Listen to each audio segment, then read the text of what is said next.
So, hello, good afternoon, everybody, or good noon. My name is Depraetere Bruno. I work at Van der Smeek. I'm a research engineer. And today I'll talk about the process of developing automation support for a baling system. A baler is an agricultural vehicle. It is not that typical example. It is an example of an automation process. You can, of course, apply it to different examples as well. It's just one particular case that we developed. This was joint research with CNH Belgium, so we worked together on this baling operation, the automation of it. But of course, automation can also be applied to many different types of systems, and this could hopefully inspire some other people to do similar automation projects. To be clear, this is a Teams live event, so not something I'm that familiar with. It means that if you have questions, you can ask them through the Q&A button in the chat.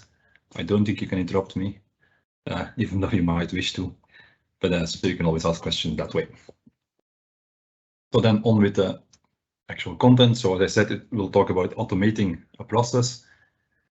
In this case, a baling system, and a baling or a baler is this yellow thing trailing the tractor here on the field. So this is the baler. So in Dutch, it's a balepers. In English, it's a baler. And a baler is typically the thing that makes bales, like hay bales, for example, of leftover crops that are on the field or animal feed, so that this can be used for animal feed mostly. So a tractor drives over the field. It has to follow this line of crop or harvested crop or leftover crop. You then make sure that the pickup, the front part of this baler, drives over it. This is then compressed into one of these big square bales, and this can then easily be stored and used, for example, during winter time.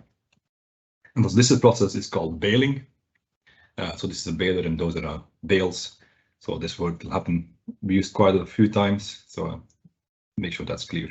This thing is called a swat. So the line the tractor is following, and that's the crop that goes into the baler to make sure we can make bales.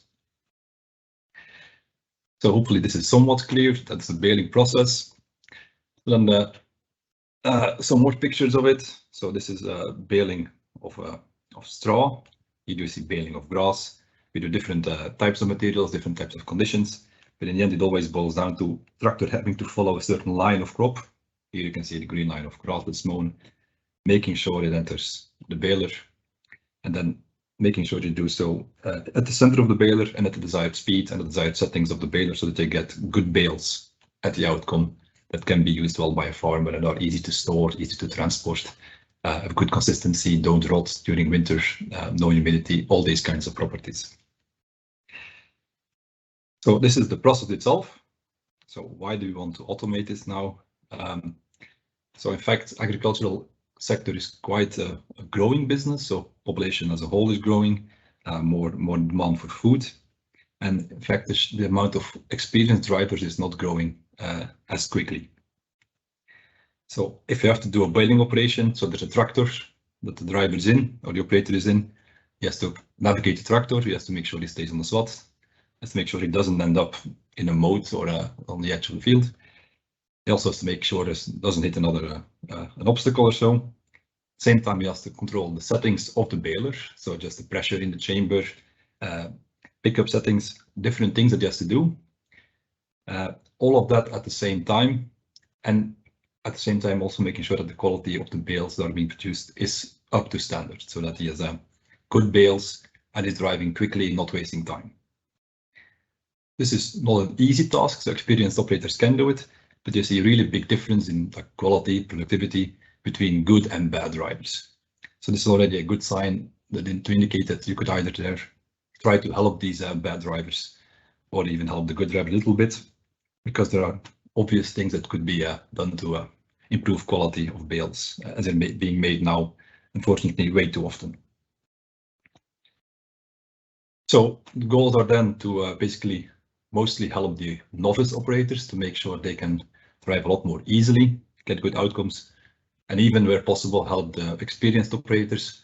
That's of course more challenging, but we can still automate some tasks for them to make sure that driving becomes easier and maybe more comfortable than the current operation. See another way. So the current interface that the operators face basically have to do everything themselves. They have a steering wheel, they have buttons to choose settings. And they have to do all that based on their expertise and what they think is right. What the end goal should be, according to us, is to have the operator choosing preferences, saying I want to focus on driving quickly, I want to have a bales this shape and this consistency, this weight, and then the automation should basically do all the rest. So that the driver is more there for choosing what he wants rather than choosing how that should be done. Come to that goal, we basically did two parts of our automation. So of course it's a big continuum, but we have two big blocks that we'll try to talk about today. The first part is automatic navigation. And to be clear, this is not fully autonomous driving, so this is a bit like a Tesla. There's still an operator or driver present on the cabin. He's still there to make sure driving is done safely. And also, for example, when you reach the end of one SWAT, you have to start another SWAT. The driver still has to do that task because we don't know what the next desired motion would be. But then most of the time, we're actually just driving over the SWAT. The automation does the navigation. And the second part that we'll get to later on then is then automatically choosing the settings of the baler itself. Things like the force applied to the chamber to make sure you get nice bales coming out of the back. Good, so let's start with the navigation. So you can see I start to draw a little control scheme here. So what do we need if you want to have the operator no longer having to control the steering wheel and throttle himself? First of all, we need to have some idea on where to go, and that we will need to add some sensors. As I said, we basically have to drive over the SWAT, so the line of crop on the field, so we need to have something to detect that SWAT. This can be various systems. In this case, we added a LiDAR to detect basically based on the profile of the ground where the SWAT heap is. Next step, once we know where the SWAT heap is on the field, we have some control logic that decides then how we should actually do the steering. This is not a trivial task because we are steering the tractor and we have to make sure that the baler following the tractor, so the trailer basically, drives over the SWAT itself. And so trailer with the tractor is also a non-minimum phase system, so there are some control challenges there that make it less than trivial to make a controller for that. The approach we've taken for that is we've used a kind of model-based analysis. So here we made a simulation model of a baler on the back and a tractor in front looking ahead. We then tried to have him follow a few curves.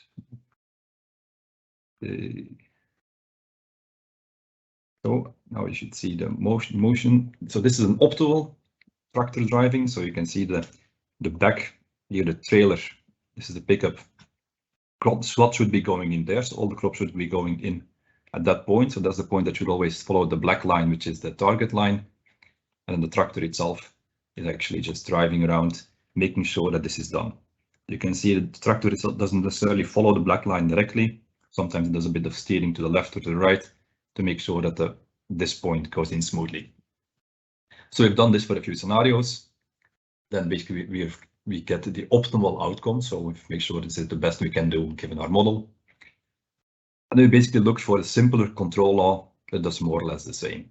So knowing the SWAT location, having some simpler PID type law that does more or less the same as this, and that can most importantly be easily tuned on the field.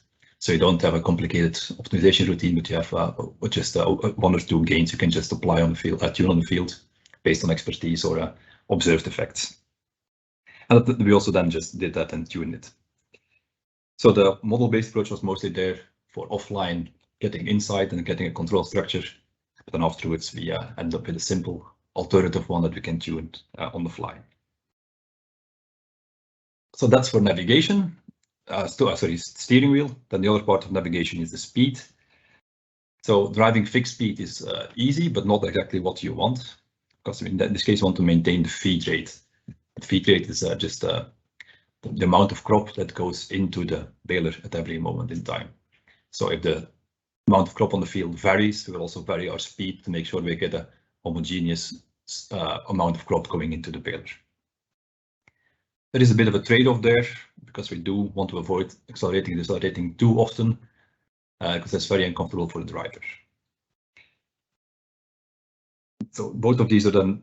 So the location of the slot and the density of the slot basically are then first used for the left-right steering, and the density then for the feed rate estimator, and they then used to navigate the tractor autonomously. Then some results of both of these put together. So you see top view recorded by a drone of a tractor driving autonomously over the field, and then the simulation that they use afterwards to visualize it, that actually shows clearly the LiDAR lines and the operation during cornering. So here you will see the slot is a bit more or less straight in the beginning, but now it starts to do a bit of a zigzag. And you will almost always see that this point here, the front of the baler, is following this line nicely. Whereas the tractor on the other hand, for example, the wheels here, you can see they clearly go over the slot at least somewhat, but that's to ensure that this point always goes over the slot smoothly. Yeah, so there are some other points mentioned here of how this actually works. So the LiDAR looks ahead, he looks at where the field contains the slot. And then once we detect that, we fit a kind of a path through it that we then send to the navigation controller to track it. And then based on density, you also decide how fast we should be driving over it. So you've seen it in straights, you've seen it in slow like S maneuvers, but then also you saw like a 90 degree corner. So most of these conditions are well able to be tracked by the automation support system.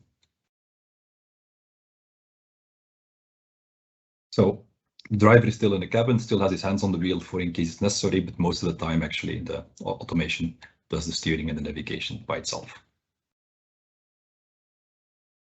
Good, so that's the first part of the automation. Maybe a quick side note here on how we actually went about developing this, because this process is very difficult to do if you have to rely only on field testing. So it's very expensive and stressful to be developing always on the actual machine in the field.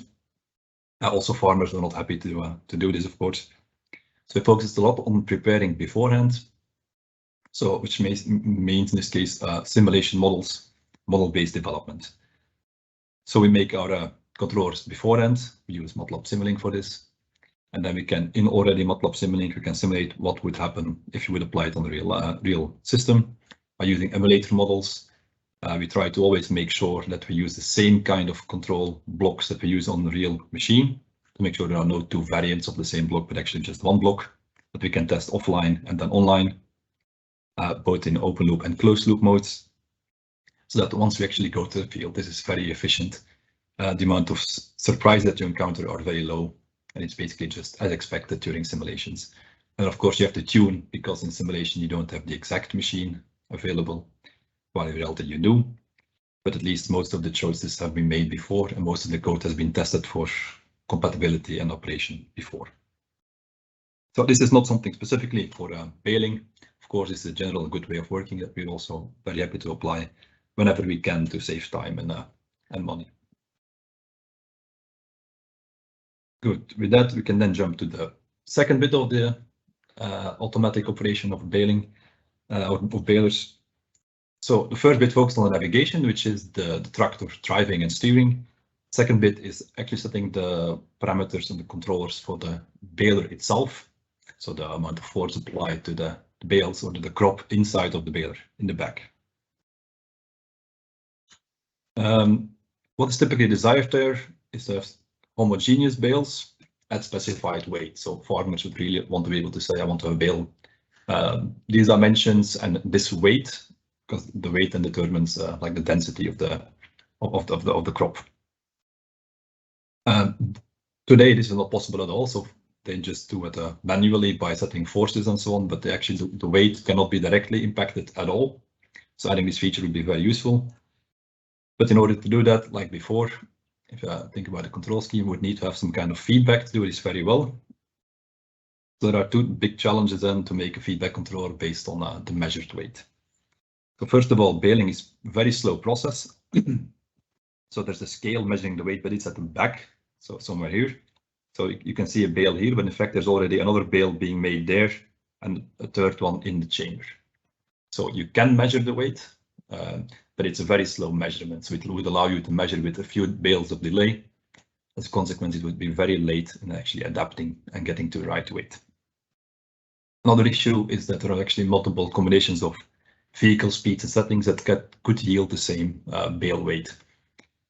This is actually not a big issue because it's an opportunity to allow us to choose the best one. And best one can in this case, for example, mean the most productive one that yields the most bales per hour. But then we still have to find the automation to make sure we get to that choice. So then the control scheme from before is a bit extended. So the navigation is still on top. The feed rate control we used before for the speed, we will still use now. On top of that, we will also adapt bale settings, and this will be done to ensure we get to the desired weight. So we have our very slow outer feedback loop, which, as I said, measures with a few bales of delay. That will be used as a feedback anyway, because it's a good, clean measurement, but it's way too slow. And in order to deal with that, we will have also a faster loop, in which we don't use the actual measurement, but a kind of a model that estimates the weight of the bale. We use that for a fast control action. And then if this model is wrong, which it probably always will be, it should be slowly corrected by this one. But at least if you make a small change or you start driving, you already have a first reasonable guess due to this inner loop. So that's the first issue tackled, so the slow measurements. Second issue is then how to choose among the multiple options. For that, we've basically have additional control terms that drift towards the most favorable solutions. For example, the most productive ones, so the ones that use the highest driving speed while meeting the same quality standards. And the key thing there is, of course, we want to only do this when all the other conditions are met. We don't want to increase our driving if the bale weight is not fine already. So we'll basically have some additional module here that tries to maximize the throughput or tries to maximize productivity if the other settings are all within spec, so that once we have a good controller, we actually try to optimize a bit further by using this multiple solutions if there are any. Then all this put together shown here. So no videos, because videos are very boring. This takes half an hour to drive over a full field and collect many bales or even more. So not much exciting to see at video level, but on the graph here, showing some time series instead. So important here at the bottom is the bale weight. So the bale weight is the red line. That's actually starting here at a value that's almost 500, but the target was near 400. So initially it's too high, but then gradually we drive. Here you see some settings that we apply. They are changed on the fly while driving, so that the red line converges to the blue line, which is the set point. So that's basically what we wanted to achieve. So the red line converges to the target, so the bales that are coming out at that point have the desired weight as intended. Secondly, you can actually see, if you look, that once we reach target weight, we still play with settings somewhat. For example, here with changing still this blue line, which basically boils down to what I mentioned before, trying to find the optimal solution among the multiple options. So we already have good bales, but then we try to basically speed up to make sure we get more production in the same time period than with the previous settings while maintaining the bale quality. So you should do both of these effects at the same time.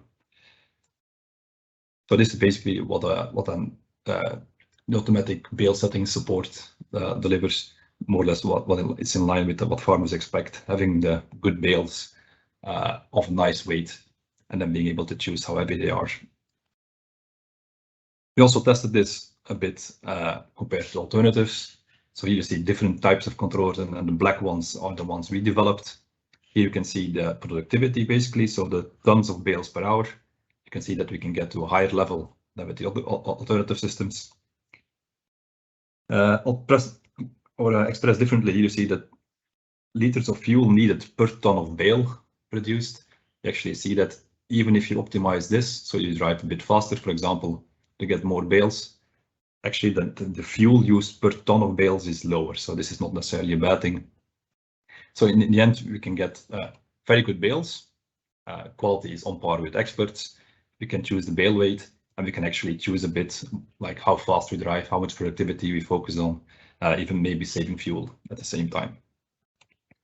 So multiple options there, and important thing is then good bales like expected, and the user can select what type of bales he wants, and the automation can adapt to it. Yeah, so this is what I pointed out. So more bales per hour and even less fuel as well. So then, in conclusion, so this was the second part of the automation. So we basically presented the full process, so the idea, why we wanted to do it, the big steps, sensors added, control loops, and then testing on the field of automating a baler or the baling process.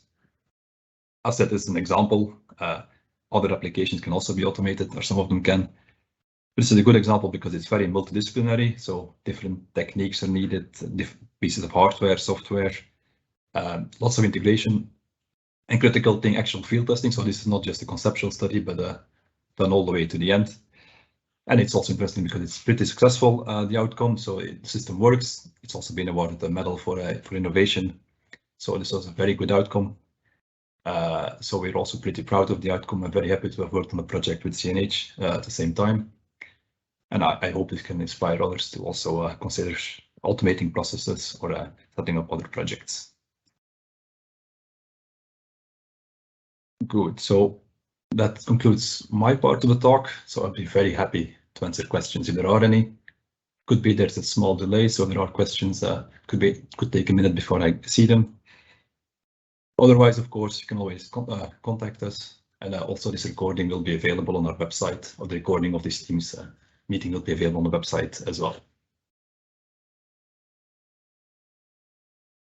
Quickly see where I can find questions.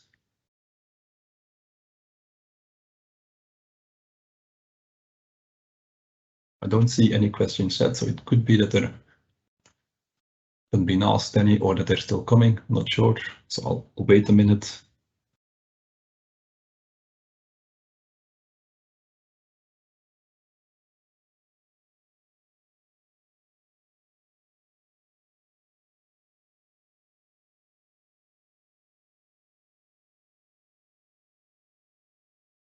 So I take it that means that everything was very clear for everybody.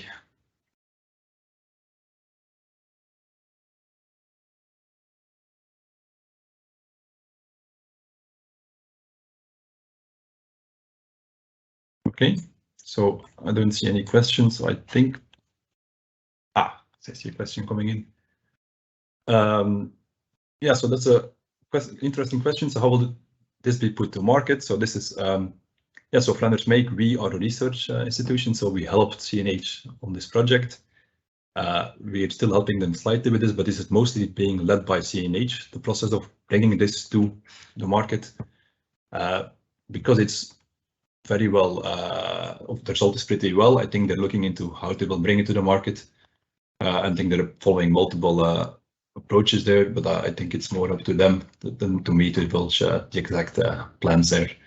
But I expect it to be, I don't expect this to be ignored, so it will be in the market at some point, yes. This was another question for the 3-year project, because it's field testing. Basically, it's a 3-season project. So we did testing in 3 seasons, summertime. So during the year, we mostly did offline simulations and developments and then testing. But so in 3 years, we went from concept basically to the end result you saw today. It does mean 3 intensive years. So this is a lot of work gone into it, of course.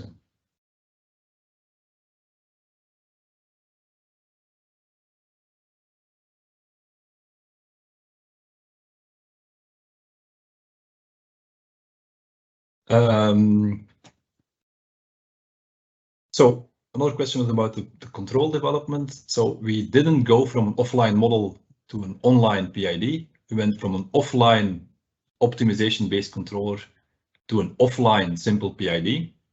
So the first thing we did was offline to offline. So we looked at an offline PID-like controller that we could easily match to the optimal one. And then we made sure that it was structured that we could easily adjust a little bit, so that once we ported it to the real actual machine, we could easily fine-tune it in case there were mistakes in the plant, in the model we used offline. But so we definitely did not go from offline complicated to online simple. we took an intermediate step of offline simple as well. Hopefully that makes it a bit clearer now.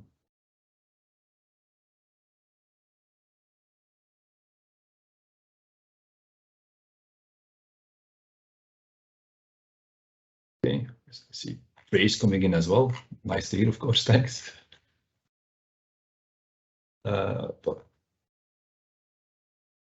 Okay, if no more questions, then I think I close the meeting